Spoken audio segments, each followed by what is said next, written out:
everybody, and welcome back to Out of Body. My name is Sabrina, and today I'm finally coming back with an actual out of body experience video. So I feel like it's been forever since I've actually dedicated a video to something like this, since this is the namesake for the channel. Really quick though, I do want to point out my new background if you haven't noticed already. I've got a painting back here that I created a couple weeks ago and just finished it, and yeah, I thought I would just come up with something a little bit unique for my background that has the logo. It's got the moon in the middle, if you can't tell. That's what it is, and I even drew a little ghosty on one end too. So as you can see behind me, I have my little ghosty dude here. He's like my little mascot for this channel. He's not really new, you guys have seen him before. And I incorporated a crystal skull as well because I'm kind of into those, something that you guys might not have known about me. I thought I would add a couple of items back here about me that I haven't really talked about before, things that kind of describe me. So this is one thing here. This is actually blue howlite turquoise, if you're wondering what kind of crystal this is. So the other item over here, this framed picture, it's actually a, pull it up real quick, hopefully this won't glare. It's actually a album cover that I was going to do at some point a few years ago for a song in particular called My Turn that I had written. If you don't already know, I'm a musician too, so I write and record songs. I'm in a band right now, but this is just something that was kind of a neat little accomplishment for me. Again, it wasn't a full album, it was just one song is what it ended up being. But there's the CD, I designed the CD, and my husband and I designed the album cover, so that's what this is. And then you might be wondering what this is over here, this random CD picture of a woman. This is a CD single of Mariah Carey. She's like my idol, and somebody that really motivated me to want to become a singer and become some sort of entertainer in general. So this is kind of like vulnerable for me to put this on here. So I know not everybody's crazy about her, but she's a big part of me and a big part of the kind of music I love. So, and the other item back there is a like candle holder incense burner thing, which I forgot to put a candle in it, but anyway, that's what that is. Because I definitely really like incense. I like working with oils and lighting candles and having all the nice little smells. Okay, so now that I've done that, getting back to what this video is actually about, it's about an experience that I had some months back. I think it was before I got pregnant, so I don't think I was pregnant during this experience, because I know some people will ask, you know, if you astral project while you're pregnant, does your baby go with you? And I don't really have an answer for that yet. I haven't experienced that yet. But this experience happened quite a while ago, sometime last year, and it's kind of a short experience, but still pretty significant. There's a couple of things I feel like I verified in it, so I want to talk about that today. So this experience starts out when after I rolled out of my body, after I got the sleep paralysis and vibrations, which is how I astral project. After all of that, what's kind of funny is that sometimes, you know, I can't really control when I get the sleep paralysis and vibrations. I can control getting out of my body, but I can't control when I get the ability to do that, if that makes sense, when I get the vibrations. So sometimes when that happens, I'll roll out of my body and I'll be like, okay, now what? Like, I don't have a plan because it just happens kind of randomly. So that's what happened this time. I kind of got out and I was like, great, I'm out. Now what? But I ended up trying to think of a friend or someone to try to visit, to see if I could verify it later with them, if they remember me visiting them or something like that, you know. So I try to do that. I think of this person, I try to visit them. I end up in God knows where. I don't know where I was. I was still on Earth, but I was somewhere else. Somehow my mind must have like thought of something else for a split second, and then it took me somewhere else. I don't know. That happens sometimes. So I ended up in this place with these people I didn't know, and I was like, okay, this didn't work. So now what? So then I just thought, well, why don't I try to visit my grandma again? Because if you've seen one of my earlier out-of-body experience videos. The one that I titled, I Saw My Deceased Grandparents, that one, I didn't actually astral project, but it was my first out-of-body experience. I was actually more or less summoned out of my body that time.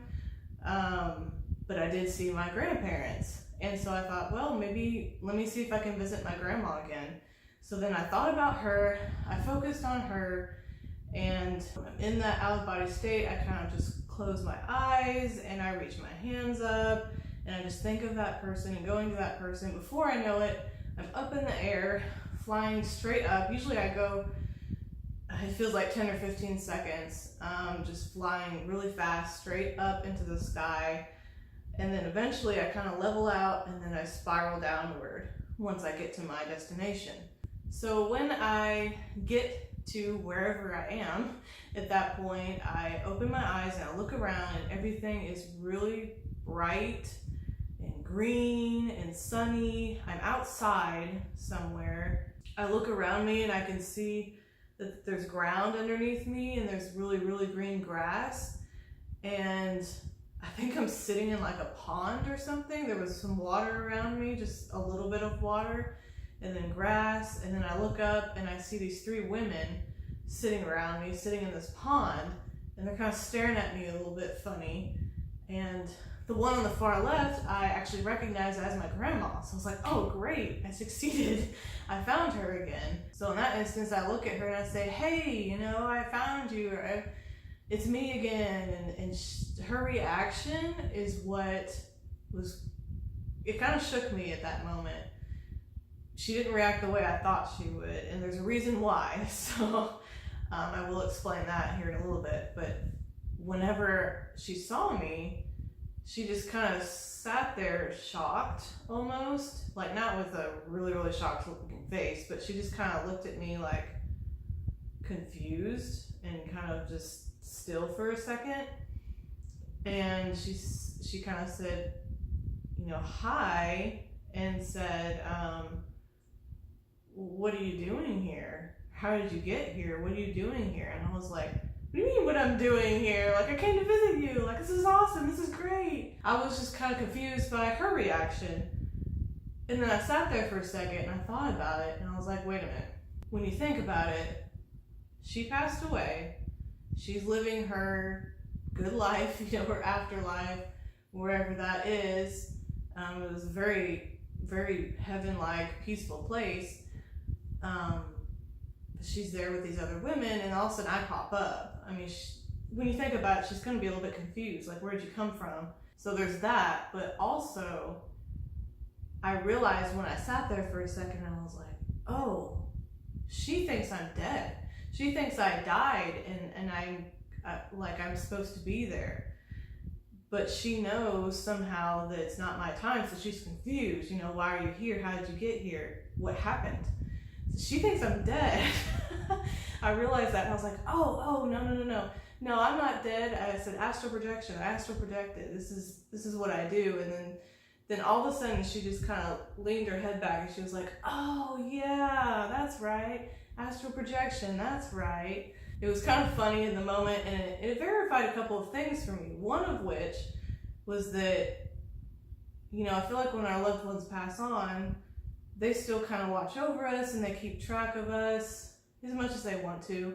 And they're aware of what we're doing in our lives. And I feel like that verified it for me because she knew that I practiced astral projection. She'd just forgotten for a second.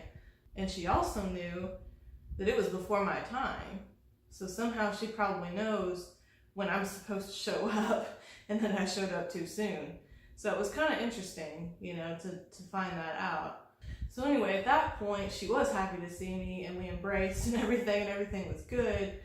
And then I told her, I was like, actually, I'd really like to find my, you know, Papa, my grandpa, that's what I called him. I said, I'd really like to find Papa. Is he around here or is he somewhere else? And she said, sure, I can take you to him, you know. And I wanted to do that because in my last experience where I saw both of them, I saw him briefly, but I didn't really get to talk to him. And if you watch that video, you'll know why, because he kind of ended up going through some kind of like therapy thing. He was actually involved in World War II. and experienced some pretty traumatic things, as most people did. But we do know for sure that he was shot out of a tank at one point, and he got a Purple Heart from that, from his wounds. Anyway, that's just a little bit of what he went through. And so when I had seen him before in the first out-of-body experience, he didn't really talk to me very much. He seemed like he was burdened. And then after that, him and a bunch of other people ended up going into this building and kind of letting out their frustration, kind of a therapeutic thing. So anyway, I didn't really get to talk to him that time. So I thought, okay, since he's kind of gone through that therapeutic thing already, I wonder if I can talk to him. So anyway, I'm just kind of moving about with my grandma. I would say walking, but I don't think we were walking. I think we were just kind of moving, you know, like floating or something. But she was kind of showing me around the place a little bit, and she took me to this building. Now this whole area, like I said, had really green grass. There was kind of a sidewalk looking path in the middle of it. And we crossed over that, and then there was a bunch of kind of industrial buildings. So it was almost like being in the country, but being in the city at the same time. So she brings me towards this one building, and it's kind of a dark brown, big, tall building of some sort. And she says, okay, he's in here. You should find him in there. And she didn't come with me, which I wasn't sure why. So we parted ways, and I'm in front of this building, and I decide to go in. So I go in this building, and immediately I find this really big open room, but it's really crowded. Like there's tables all over the place, almost like a cafeteria or something, like a school cafeteria, even though there was all adults in there, like what looked to be adults.